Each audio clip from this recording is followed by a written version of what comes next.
กา รายการต่อไปเชิญญาติโยมทั้งหลายได้รับฟังรายการเสียงธรรม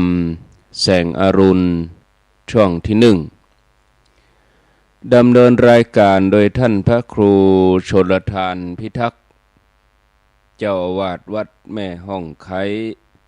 อำเภอดอยสะเก็ดจังหวัดเชียงใหม่เป็นประจำทุกวันศุกร์เวลา5 นาฬิกาจนถึงเวลา6 นาฬิกาตอนนี้สัญญาณท่านพระครูพร้อมแล้วเชิญญาติโยมทั้งหลายได้ติดตามรับฟังตั้งแต่เวลานี้เป็นต้นไป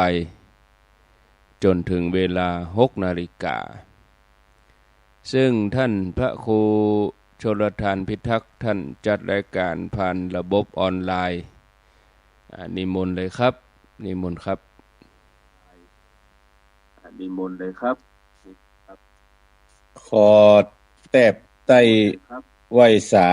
ในปุญญาปารมีธรรมของพระมหาเถระพระเถรานุเถระเจ้าคณะพระสังฆาธิการผู้มีสมณเมตตาเปิดเครื่องรับฟังรายการเสียงธรรมแสงอรุณในช่วงที่หนึ่งจุตนจุองค์ขอความผาสุกในธรรมจุงมีแก่บรรดาพี่น้องศรัทธาตายกตาญิกาหนุ่มน้อยชายหญิงตั้งหลายจุผู้นายคนที่เปิดเครื่องรับฟังรายการเสียงธรรมแสงอรุณอยู่ยังบ้านยังจองวันนี้เฮาตั้นทั้งหลายก็ได้มีโอกาสมามาพบกันแถมวันหนึ่งก็ตรงกับวันศุกร์ที่30 มกราคม 2569กำเดียวพอจะเสี่ยงเดือนแถมละตันทั้งหลายปี2569เนี่ยเสี่ยงไป30วันนะวันนี้นะใช้เวลาบ่เหมือนถ้าเฮาบอกกองให้วันนี้ถ้ากองให้วันนี้อันหยังก็จ้างบรรลุนานถึงปโทธัมโมสังโฆเฮ็ดเด้อก็วันนี้ท่านทั้งหลายก็ปะกันในวันเดือน5เหนือขึ้น12ค่ำกำเดียวก็จะเดือน5เป็งนำละวันที่2นี่เดือน5เป็งนี่ก็หลายวัดหลายวาก็จัดให้มีการทำบุญประเพณีส่งน้ำพระธาตุซึ่งก็ได้จัดเป็นประจำกูปีแต่ละวัดแต่ละวาหลายวัดหลายวาก็จะจัดมีงานนี้เกิดขึ้นแถมก็เชิญชวนท่านทั้งหลายเด้ออยู่ใกล้วัดใดที่จะทำบุญก็ไปทำบุญตัวกันวัดนั้นเพราะการสั่งสมบุญทั้งหลายแล้วเนี่ยนำสุขมาให้เฮาท่านทั้งหลายเมื่อวันศุกร์ก่อนวันศุกร์ที่23ก็ได้นำเอาพระธรรมเทศนาพื้นเมืองซึ่งเป็นธรรมนิยายข้าวในเรื่องสุวัตตะกุมารเขียวสองมอนผูกทวนหกมาเทศนาให้ท่านทั้งหลายจบลงไปเป็นที่บัวละมวลแล้ววันนี้ก็จะนำเอาพระธรรมเทศนาในผูกที่7มาเทศนาให้เฮาท่านทั้งหลายได้ยินได้ฟังต่อไปแถมเรื่องราวจักเป็นเจื้อใดนั่นก็ขอท่านทั้งหลายตั้งอยู่ในอาการอันสงบแล้วก็สดับพระธรรมเทศนาให้เข้าใจตามลำดับเวลาสืบไปนะโมตัสสะภะคะวะโตอะระหะโตสัมมาสัมพุทธัสสะลำดับธรรมเท ศนามาตั้งแต่เก้าในขันธนั่นใส่คนอยู่ไกลริมวังก็จริงจับเรือนั้นเขาเล่าเรือนั้นเต้าไปดีไปถึงนาตีก่อนหาดริมที่ข้างทรายขาวหันดูเปล่าสะอาดก็จริงไปหันกวาดตาดูหันไม่จุมปูใสวิเศษต่างประเภทนานนาหมากอำปาตกสู่น้ำปุ่นยินล้ำบานใจมีเสียงใสคะคุมคักขาดเหมือนเสียงฟาดแต่วง เขาก็ขึ้นจอมเตี้ยวกว่าจริงว่าได้ไปหันปุ่นอัศจรรย์ยินหลากดอกไม้หากไหลมาจอมกงการใหญ่น้อยสองดวงไฟย้อยเสมอกันเก็บได้ยังดอกไม้จุมพูผิวแดงดูสะอาดวันนะหากเหมือนคามเหมือนดังแกนจันแดงหอมหลากยินจมดอกไม้ดวงหอมวิเศษเป็นนางน้อยเนตรเตปาเอาลงมาปฏิสนในดอกไม้วิญญาณนางนาไทยมีในยิ่งจักฝ่ายเหือไปบอกขาดน้ำนั่นหากเป็นตางเมื่อบ่ได้ดวงคานมีเศษไปมาก็มีเหตุมีภัยบัดนี้ก็ได้ดอกจุมปูใสหยดยิงบ่อค้อนขิงอันใดโลกาภัยก็หาบอดใดย้อนเพื่อเตจะแก้วดอกไม้นางงามยิ่งไปตามสามมุดใหญ่ฟองน้ำใหญ่ตีไปเล็งดูไหลปุ่มเปลือกน้ำสมุดเยือกเป็นดวงนิวเยบอกกลัวขามซักหยาดไปตามตาดก็ลุยไปตกตังไก่สลามโดยแม่น้ำกงกาก็ไปเถิงโกสิญาวิเศษมีชื่อว่าเมืองเตไทยโกสิญาเขาก็จากันว่าเราตั้งหลายกวนเอาไปถวายกราบยังเต้าอาจแปลงเมืองกวนเอาปันนาการเลืองวิเศษถวายไว้เหตุเรามาเอาจุมปูทลาดวงยิ่งไปถวายเจ้าจอมมิ่งผู้ทอนยังไกลสอนหอมมากไว้กาบเต้าราจาก็ควรจะแลตะตาในกาละนั่นใส่พรานป่าได้ไปถวายยังพระสมสายหนอดเต้าโตนผ่านเต้าโกสิญาเมื่อนั้นพระราจากดต้านตอบพระกอบโดยใจหวานยิ่งขานกรรมไปโดยซื่อมันมีชื่อว่าฉันใดอันสูได้มาถวายกูเต้าอยู่ในด่านดาวเมืองใดมีไก่รู้ว่ามีไก่เพื่อนเรียกกันว่าฉันใดสู่เจ้าจิ้งไข่มาเฮรู้ปันยอดไทยตนเราแดดเตอตั้งสู้ตัวในกาละนั่นใส่เขาก็กราบไหว้ลาจา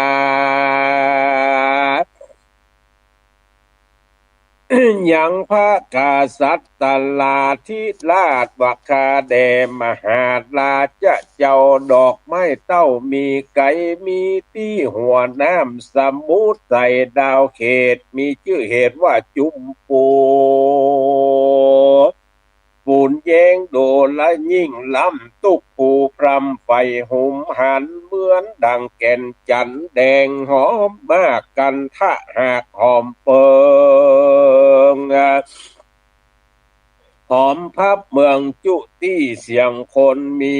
มอนนันมากแลนาเตปิโคส่วนว่าเขาตั้งหลายจุมเจื้ออยู่ที่หันร่ำเมินนานหาอาหารบ่อนยา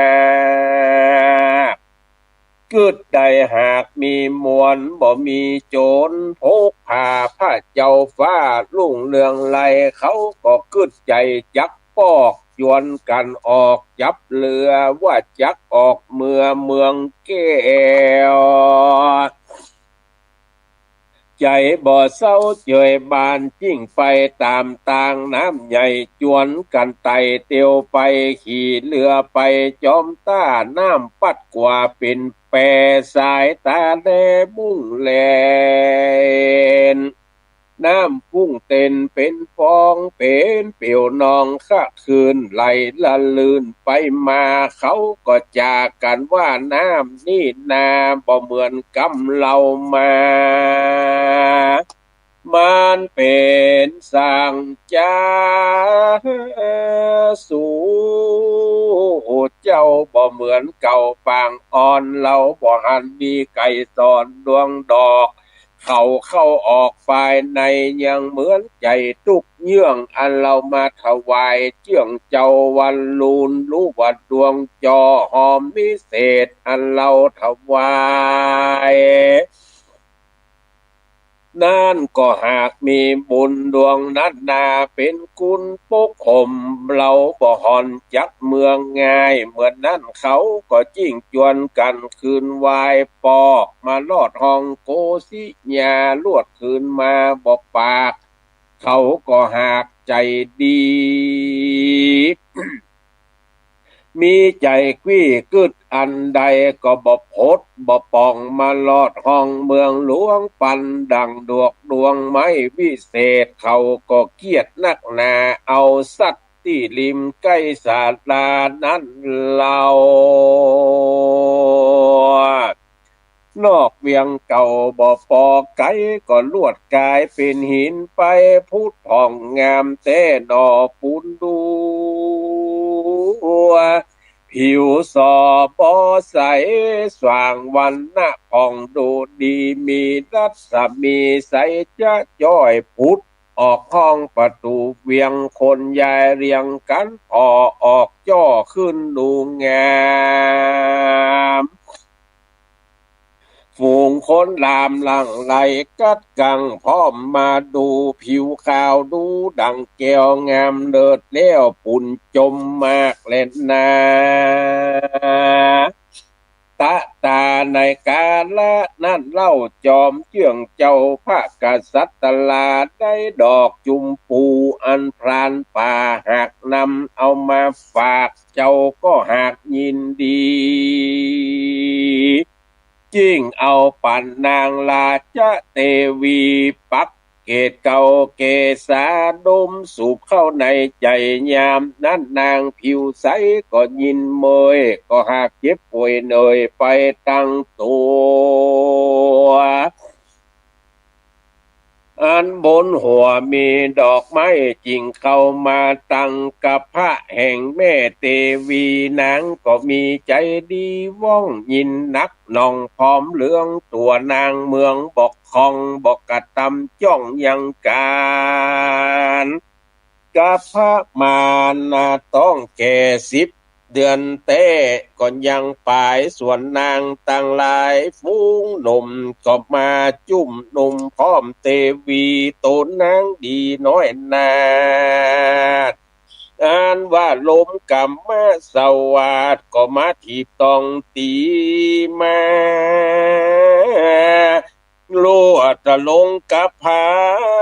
บังเกิดพาเสดแน่นักหนามีโสภาใสบ่เศร้าได้ยังลูกเต่าหนอดีงา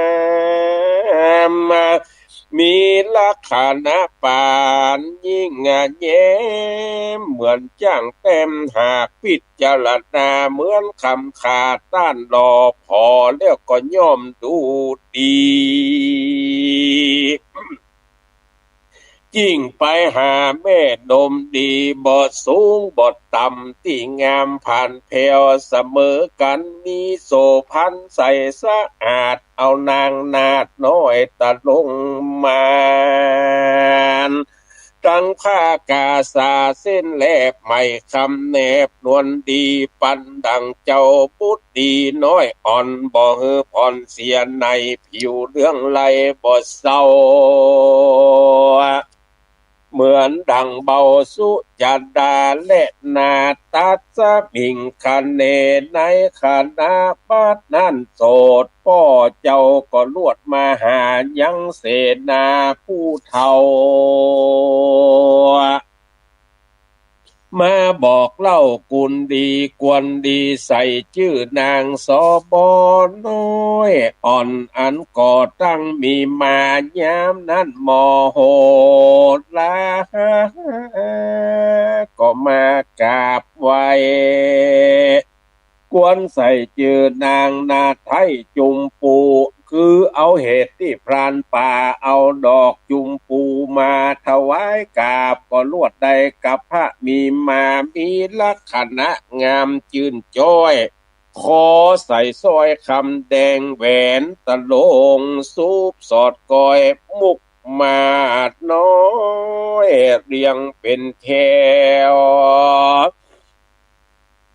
เป็นสายแนวกิ้วจอดเหมือนนางฟ้ายอดเทวดาขึ้นใหญ่มามีอายุได้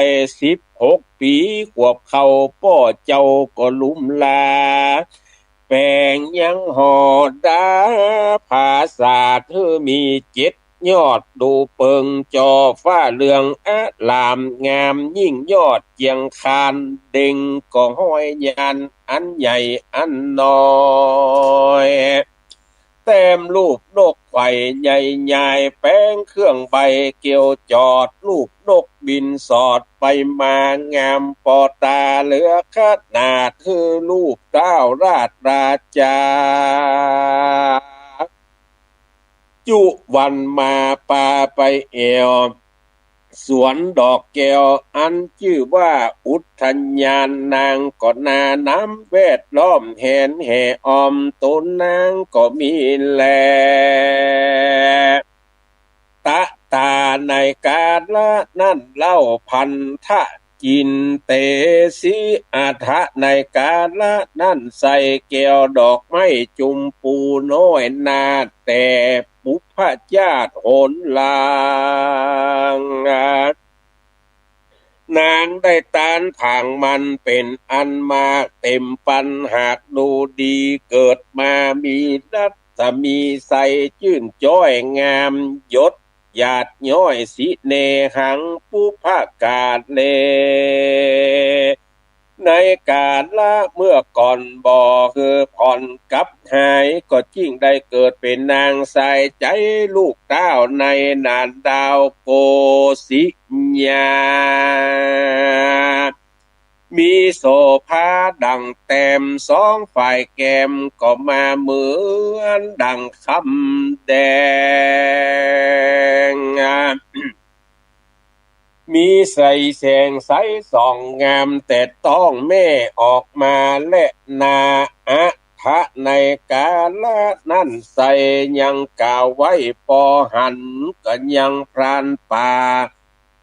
ปางก่อนบ่เฮือผ่อนไก่กาขาว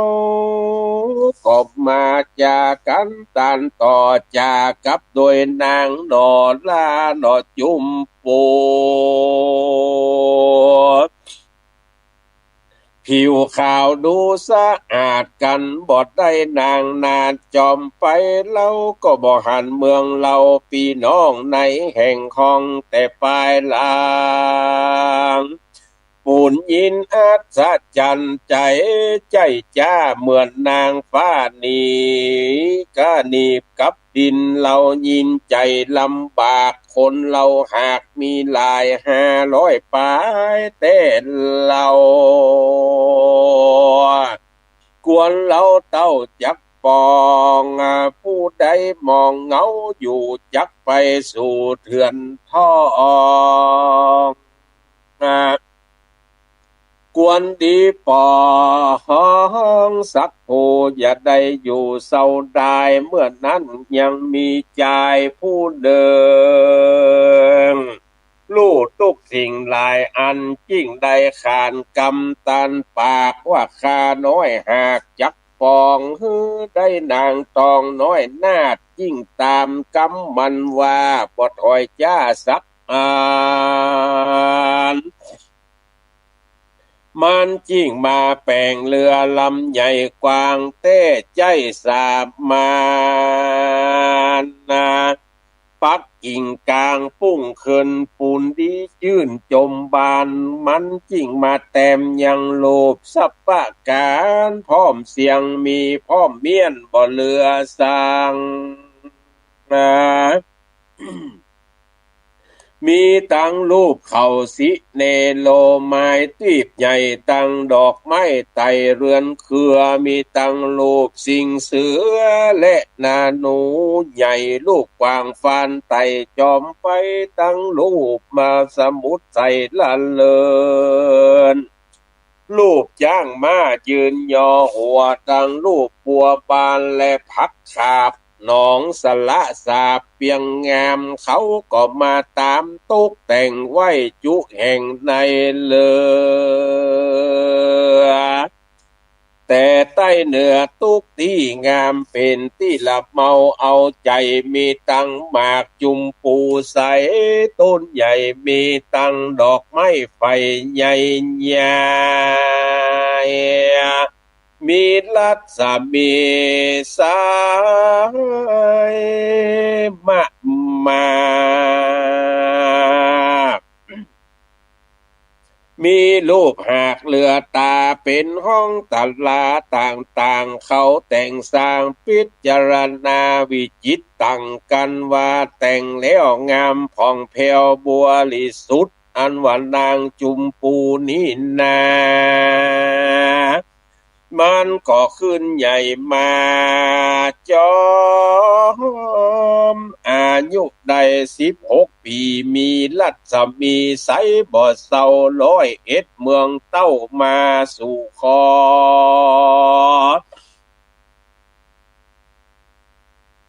ก็เข้าล้อจริงกันทุกวันยังบ่พรากมาออกปากขอไปส่วนว่านางเจ้าจอมจะให้ตนพ่อบ่จ้างตันต่อปันไผก็มีหัวใจไหวปั่นก้องในแห่งห้องหอระไทยส่วนว่าพรานป่าก็มีใจไข้ใดอย่างนางนาไทยดงคานผู้นายพรานก็มาตกแต่งพร้อมจุแห่งบัวลับมวนเขาก็จวนกันไปพอต่างคนก็ต่างว่าดูดีหลอดแผ่วหูนางน้อยนาติปะอาจนางงามก็จิ้งจวนกันเอายังค่ายิงใจจอมกว่าไปสู่ต้าน้ำสมุทรหลวงคนปั่นป่วงทุกที่หยาดยอในแห่งห้องกลางเรือเขาก็คานว่าเรือเรานี่น้อยมากันว่าคนเขาหากมีหลายก็หากจักเต็มกันว่าภัยใครรู้ก็เล็งพอคือเขาเตื้อคนเดียวก็รีบเร็วดูไข่เราวายนาป้อคืนมาไวกับคนใดยังไข้พออย่าย่อท้อกลัวค้ำเขาก็บ่เอาความเอาโตดเข้าพอแล้วลวดคืนมาเต้อเปื้อนเฮย ตะตานาวาโยปุกัดโลลัทธารัตเนหิในกาละนั่นใส่คนอยู่ไกลก็มาเล็งหานคนหลายปันหลายหมื่นก็มาสะผู้ออกมาดูสลีดงคานน้อยนาฏอันเตวดาหากปัดโปงมีใจประสงค์ใครพออันวัดนางน้อยนอจุมปูก็เข้าไปดูในเรือใหญ่เขาลอดไกลเพวนายนางก็มายินสนุกใจนางมา นางก็หากได้ไปดูนางจุมปูได้โต๊ะแต่งไว้จุแห่งเป็นตาลปันคำบอกกากาดบุญนางหากหามมาคือพรานป่าอยู่จะใจ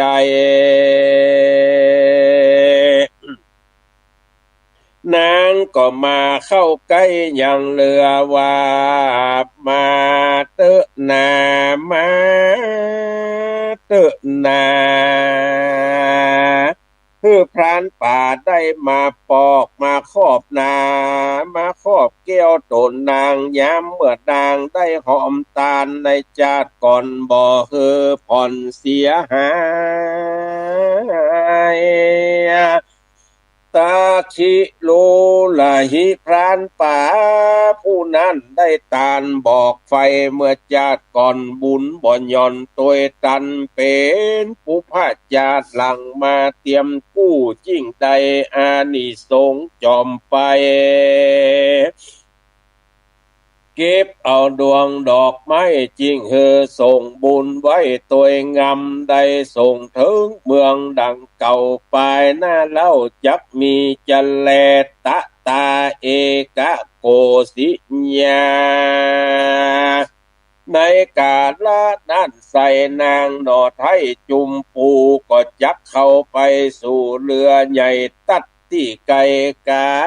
งฟองเป็นเปียวนองจุสิ่งจะเล็ดนา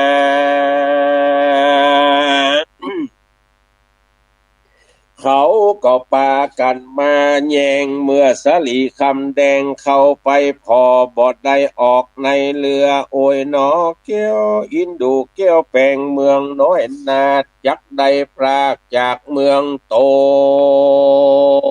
นยามนั้นนายเรือก็มาตัดสายเรือพุทธขาดอันว่านางเกียวกำผ้าก็ได้จากเมืองโตนป้นกว่าเมื่อสู่น้ำตาเลี้ยวไวโอ้ยนออินดูแก้วสายใจฝากฟ้าเต้นอนนา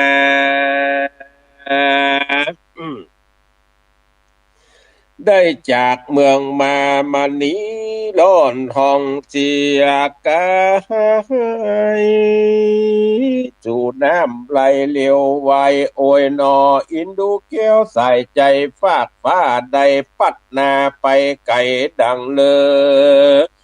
สู่มีใจกึดต่อเอานางน้อยนอต้นกูปอบ่อินดู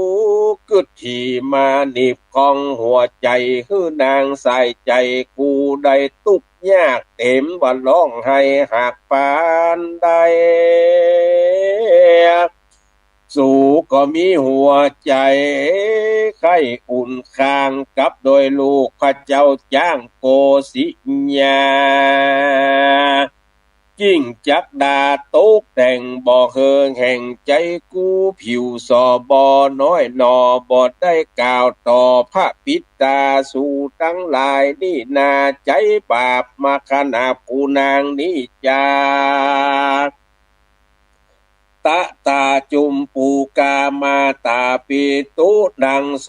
กะพิตูตามานาสาภิกขเวดูกัตตาภิกขุตั้งหลาย นิยายนี้จักกล่าวถึงนางโนดเต้าจุมปูในเมื่อพรานป่านำไปสู่กงกาน้ำใหญ่นางก็เวทนาสะใสไว้หาพระปิตามารดาสองหนอก็บ่หันหน้าพ่อแม่ทั้งสองนางก็มายินมองสังกาดยิ่งน้ำก็มาทางถีบเรือไปนางก็มาลิล่ำไหลไปอยู่จะใจนางก็มาร้องล่ำให้หาพ่อแม่น้ำตาแผ่ปังลงว่าสองพระองค์ยังมีอยู่สู่นี่หากใจมายับเอาปูนางมากกว่าสู่เกณฑ์ไทยหากอาธรรมแต่แหละน้อว่าอันวันนั้นก็มีหันและนานิทิตังขีญาอันเตสัตนายังทำดวงชื่อว่าสุวัตตะกุมารผูกทวนจิตก็บังโกมโสมเลศสาดิต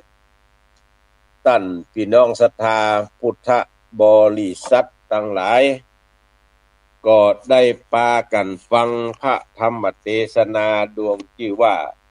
สุวัตตะกุมารหิวสองมอนผูกทวนเจ็ดก็จบสมเด็จเสด็จลงไปในเนื้อหาสาระของพระธรรมเทศนานั้นท่านทั้งหลายก็ได้รับฟังเป็นที่เข้าใจกันดีแล้วนั่นก็ในพระธรรมเทศนาผูกนี้ก็อู้จ๋าถึงเรื่องนางจุมปูอันพานป่า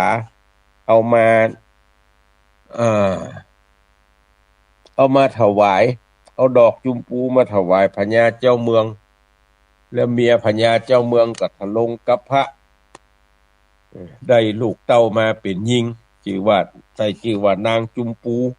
พานป่าก็ใครได้นางก็เอาเหือแฝงสปะ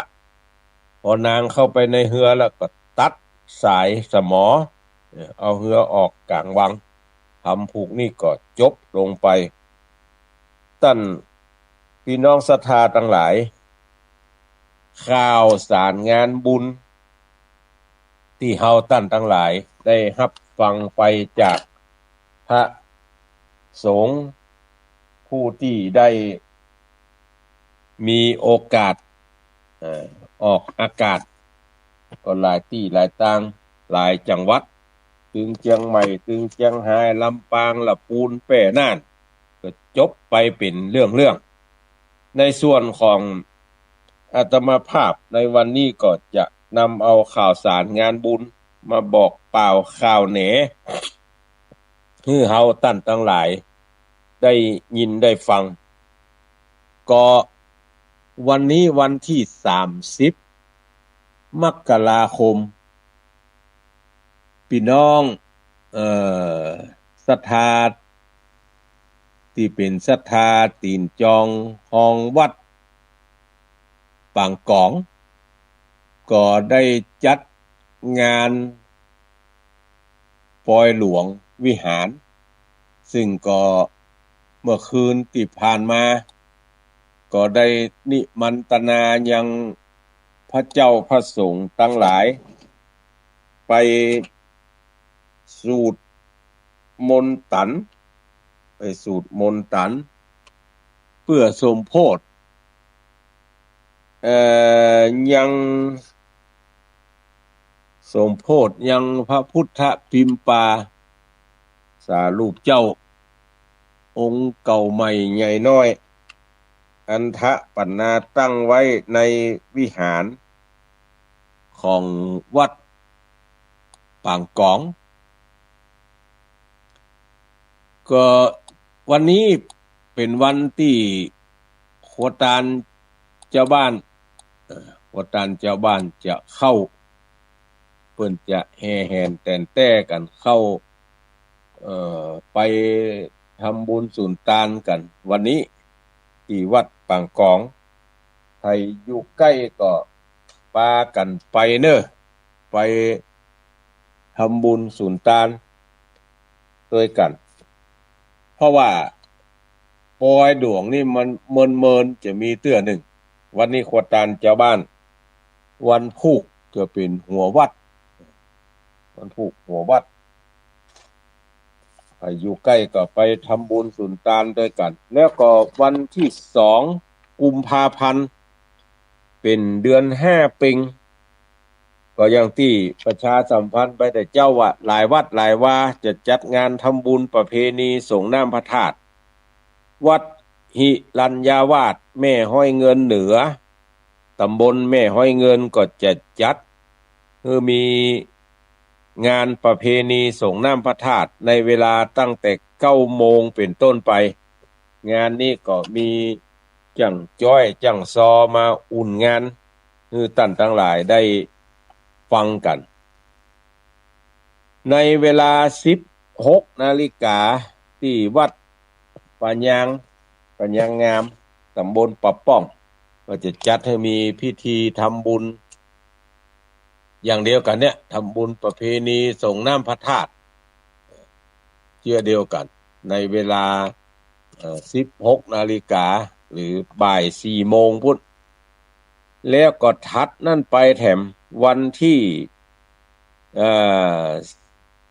12 กุมภาพันธ์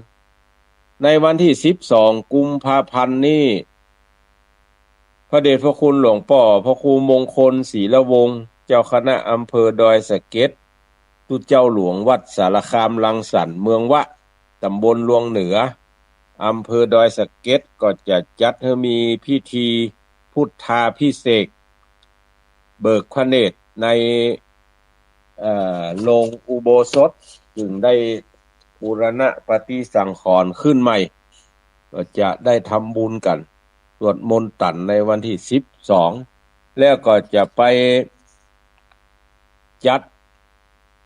ทำบุญปอยหลวงในวันอาทิตย์ที่15 กุมภาพันธ์หัววัดเข้าวันที่15 กุมภาพันธ์หัววัดจะเข้านอกจากวัดเมืองวะแล้วก็มีวัดที่พักสงฆ์สหกรณ์6ตำบลบ้านสหกรณ์ก็จะจัดในวันเดียวกันนี้วันที่15นอกจากนั้นก็มีวัดล่องหัวแดงวันที่15เหมือนกันวันที่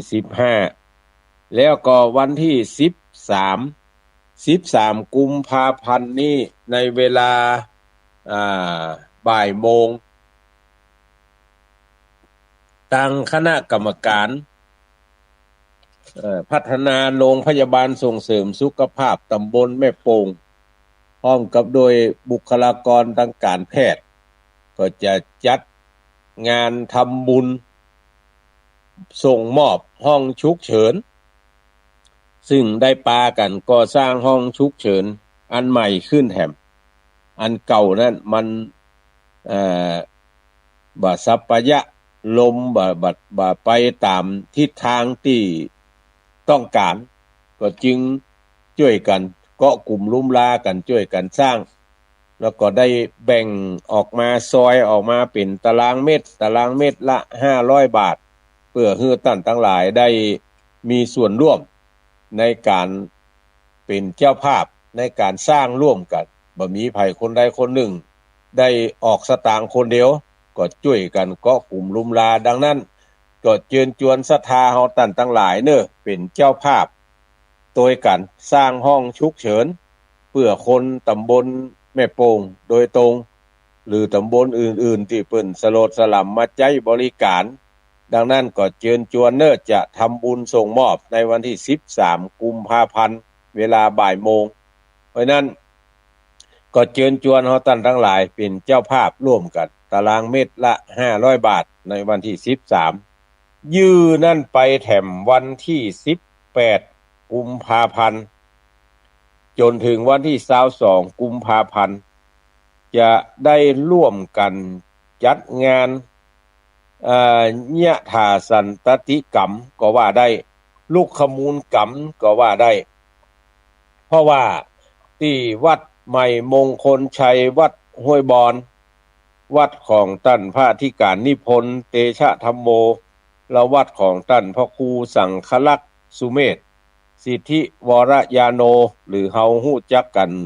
ว่าทุเจ้ายุ้ยเลขานุการเจ้าคณะตำบลแม่โป่งแม่ห้อยเงินเปิ้นก็จะจัดงานเข้ากำเขาจะว่าญาถาสันตติกรรมเปิ้นแปลงฮื้ออย่างใดนอนอย่างอันก็แม่นเข้าลุกขมูลก็แม่นเพราะว่าในวัดใหม่มงคลชัยเนี่ยต้นไม้มันนักตั้งแต่ต้นใหญ่ต้นน้อยไม่เหียงไม่ตึงไม่สักไม่สับปะอยู่ในวัดในวาหั่นเข้าได้2อย่างแล้วแต่พระเจ้าประสงค์จะอธิษฐานวัดเอาก็เชิญชวนเฮาท่านทั้งหลายเด้อไปร่วมทำบุญสุนทานด้วยกันฟังพระธรรมเทศนาตั้งแต่คืนวันที่18 19 20 21ฟังพระธรรมเทศนา18 19 20 21 4คืนด้วยกันในเวลา 20:00 นถ้าใครจะไปสูตรโยโกห้องร่วมพิธีโดยเปิ้นก็6 โมงวันแรงของวันที่18 19 20 21เนี่ย4แรงนี่ถ้าจะไปทำบุญตักบาตรก็คือไปในวันที่19 20 21 22 4เจ้าเปิ้นจะทำบุญตักบาตรในที่หั่นนี่จะทำบุญตักบาตรข้าวสารเน้อศรัทธาทั้งหลายบ่ต้องเตรียมไปก็ได้ข้าวสารน่ะเปิ้นเตรียมไว้ฮื้อเพียงแต่ว่าเฮาท่านทั้งหลายปากันไปแล้วก็ไปปูจาเอาที่หั่นอย่างเดียวเพิ่นจะมีข้าวสารฮื้อปูจาเป็นถุงหูหิ้วในถุงหูหิ้วนั่นก็จะมีข้าวสารอยู่เต้าจำนวนพระเจ้าพระสงฆ์ที่จะไปประพฤติวัดปฏิบัติธรรมด้วยกันก็ได้อาราธนาพระเจ้าพระสงฆ์ในตำบลมีถึงหมดกันอยู่8-9 วัดถึงสำนักสงฆ์ก็จะได้นำศรัทธาทั้งหลายไปกึดกินดาตานในการเข้ากำเพื่อพัฒนาวัดที่หั่นนี่เปิ้นสร้างอาคารอเนกประสงค์หรือว่าศาลาอเนกประสงค์เปิ้นจัดไว้ให้ในการทำบุญใครจะเป็นเจ้าภาพอันใดก็ไปกันในระหว่างวันที่18ถึง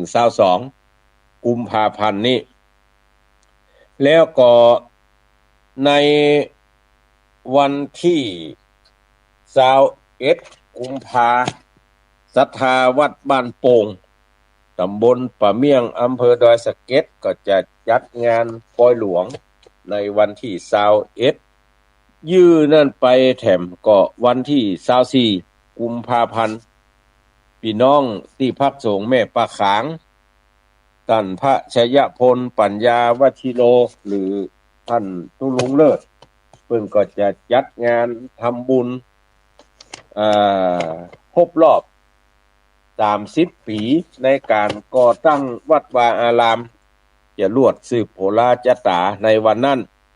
แล้วก็ยื้อไปแถมในวันที่1 มีนาคมที่วัดหลวงใต้จะมีปอยหลวงวันที่2ก็มีที่วัดดอนใจจะมีปอยหลวงตำบลสันผู้เลยยื้อนั่นไปแถมก็ปุ๊บวันที่15วัดหัวฝายก็จะมีงานปอยหลวงใครใกล้ตังใดก็เชิญชวนเฮาท่านทั้งหลายเด้อไปร่วมทำบุญสุนทานด้วยกันใกล้เข้ามาแถมน้อยเรื่องงานข่าวสารก็ป้อสงวนสุภาษีประธานชมรมผู้สูงอายุหมู่ที่3บ้านป่าป่านอายุเพิ่นได้73 ปี5 เดือนก็ได้เสียชีวิตลงไปเจ้าภาพอันมีนายพิเชษฐ์สุภาษีกับญาติพี่น้องได้นำศพไปตั้งบำเพ็ญกุศลที่สำนักสงฆ์บ้านป่าป่าน จะทำบุญ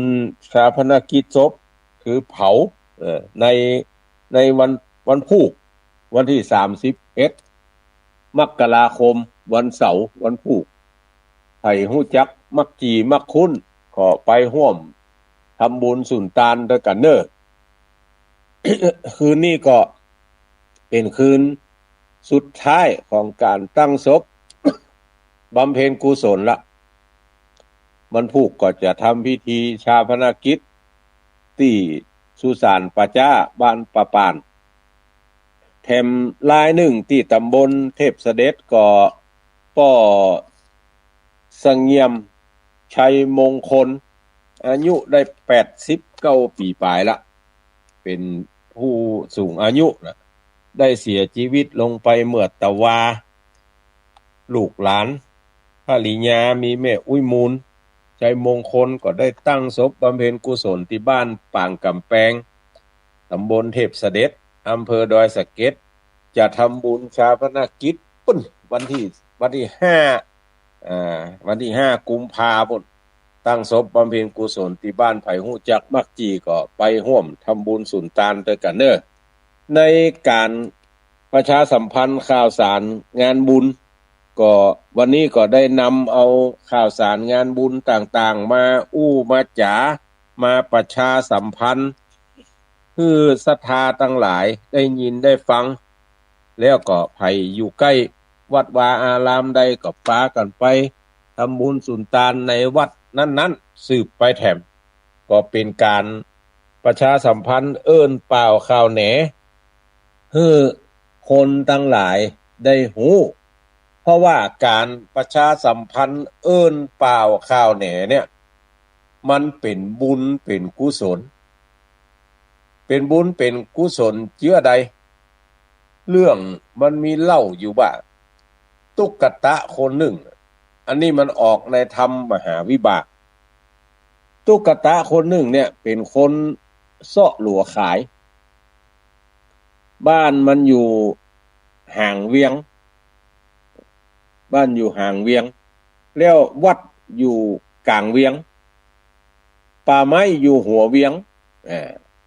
มันมีอาชีพเสาะหลัวมาขายมันก็ออกห่างเวียงไปหัวเวียงตึงวันมีวันหนึ่งมันก็หันตู้เจ้ามาเอาเข้าปิ่นติบาตพอหันเจื้ออันมันก็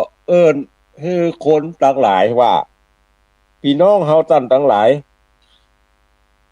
ตู้เจ้ามากุมบาตรเน้อไผมีหยังอันใดก็ปากันเซาะมาใส่บาตรทำบุญสุนทานตามกำลังเน้อไปสุดตั้งแต่หางเวียงถึงหัวเวียงคนทั้งหลายก็หันตุ๊เจ้ามาได้ยินตุ๊กตะคนนี้มามาจ่าแถมว่าเสาะอย่างมาใส่บาตรตุ๊เจ้ามากุมบาตรเขาก็ได้ยินได้ฟังอย่างนั้นก็ป้ากันเสาะอย่างมาใส่บาตรตามกรรมที่ตุ๊กตะคนนั้นเปล่าข่าวแหนพอเปล่าข่าวแหนแล้วมันก็ต่อไปแถมเกิดมาแถมจาดได้เป็นเศรษฐีเพราะว่ามันนี่ได้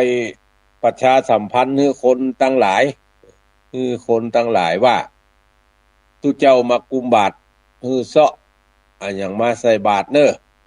อันนี้คือผลการที่โฆษณาประชาสัมพันธ์ว่าตุเจ้าจะมากุมบาตรหาอย่างมาใส่บาตรดังนั้นพี่น้องศรัทธาเฮาท่านทั้งหลายจะหันได้ว่าเวลามีการมีงาน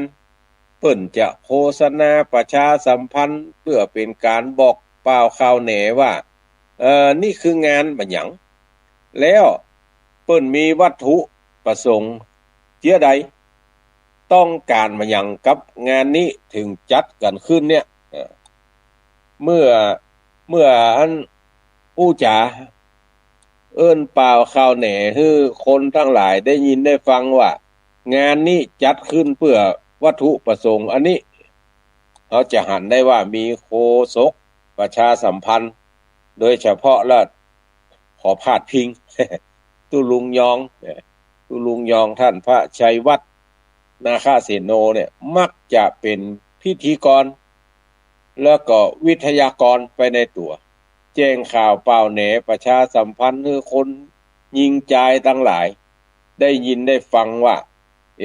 งานนี้เปิ้นต้องการมาหยังเปิ้นต้องการเชื้อใดแล้วมีวัตถุประสงค์อันใดถึงจัดงานนี้ขึ้นอย่างนี้เป็นต้นดังนั้นการโฆษณาประชาสัมพันธ์ทั้งหลายเหล่านี้มันเป็นบุญเป็นกุศลทุกเจ้าทั้งหลายกับประชาสัมพันธ์ทั้งหลายบอกว่าเป็นแม่ยิ่งบอกว่าเป็นพ่อจายก็มักจะประชาสัมพันธ์ไปเชื่ออีก็เพราะว่าหันว่าเป็นบุญเป็นกุศลก็จึงได้ มา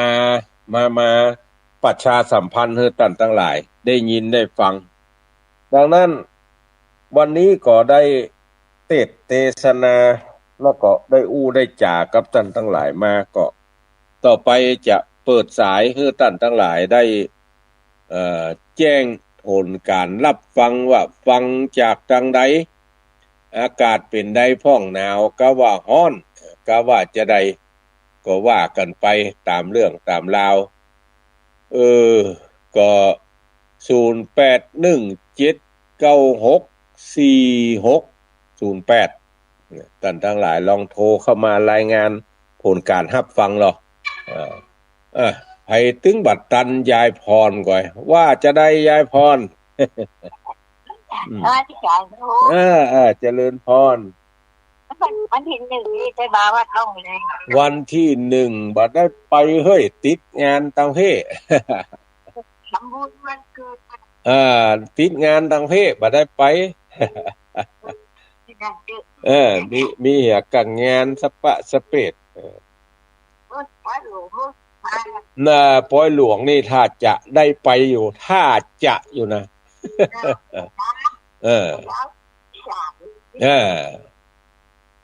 ดา13 14โคตานเจ้าบ้าน15หัววัดเข้า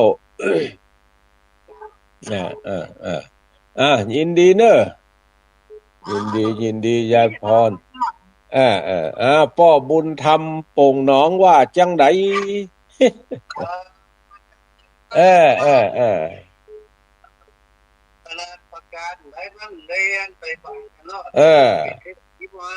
นั่นน่ะโอ้ถ้าได้ไปทำบุญตักบาตรทำบุญสุนทานทุกคนแถบนี้ปัดต้อมันจะบอกได้บ่อ่ะ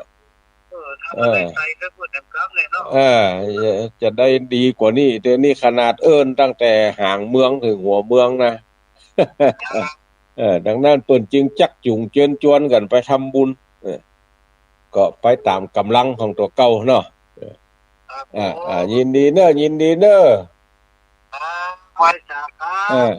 สายต่อไปเจริญพรโอดักแซบเจริญพรเจ้ากับภาษาเจ้าจากตั้งใดเอ่ยดินน้ำแจซ่อนมั้งแจซ่อนเมืองปานหนาวอยู่ก็นี่แจซ่อนนี่โอ้หนาวอยู่กะชื่อหนาวอยู่สเตนนิเนอร์จ้า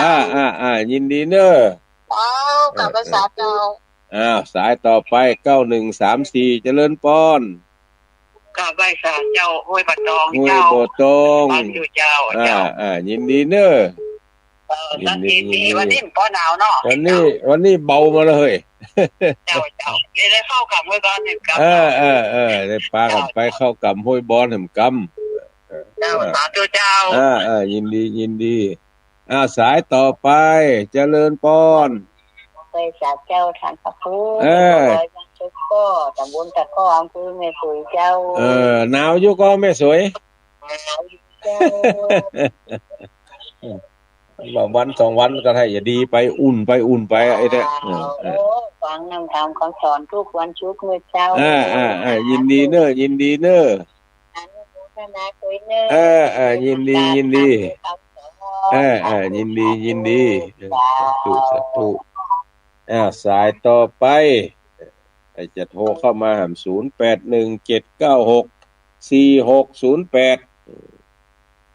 0817964608ลองโทรมาอู้มาจ๋าเนาะว่าฟังจากทางใดแล้วก็เสียงเป็นจะได้พ้อง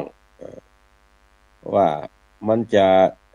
เสียงชัดเจนก็ว่าบ่ชัดเจนจะได้ให้ฟังจากทางใดอ้าวละปูนว่าใดเมืองฝางว่าใดวันนี้ละปูนก็เมืองฝางดักแวดเจริญพรจากทางใดหาลำปางหนา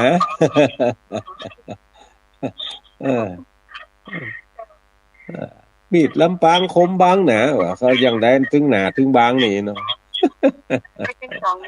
ได้ถึง2อย่างยินดีเนอะยินดีสาธุ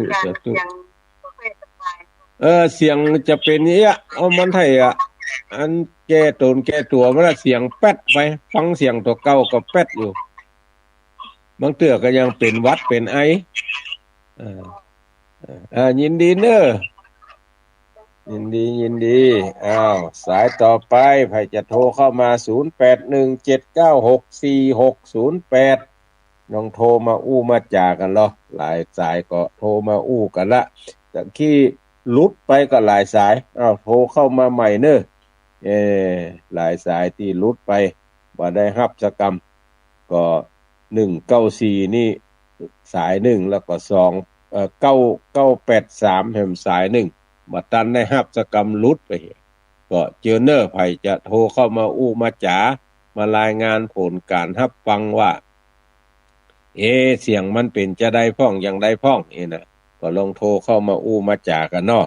บัดนี้ก็เหลือเวลาให้2นาทีเด้อ5:58ละตอนนี้มันจะตึก6โมงเป็นอย่างสูงสุดละเพราะว่ารายการอื่นก็จะเข้ามาแถมก็เชิญชวนเฮาท่านทั้งหลายเด้อไปทำบุญสุนทานกันตามกำลังที่จะไปได้อยู่ใกล้อยู่ไกลวัด1วัดใดก็ไปวัดนั้นก็ว่าการทำบุญสุนทานเนี่ยมันมีนักมีหลายบอกว่าจะใกล้บอกว่าจะไกลเฮาเปิงใจวัดใดก็ไปตานวัดนั้นเด้อเอาสะดวกสบายใจเฮาท่านทั้งหลายว่าถ้าบ่เปิงใจแล้วก็ชวนกันไปตานเนี่ยมันจังบ่ม่วนใจมันต้องปึงใจก่อนถึงจะไปกินไปตานด้วยกันวันนี้ก็ใช้เวลาของทางสถานีมาครบถ้วนขบวนการละขอนำรายการนี้จากท่านทั้งหลายไปก่อนจัตตาโลธัมมาวัฏฏันติอายุวันโนสุขังปะลา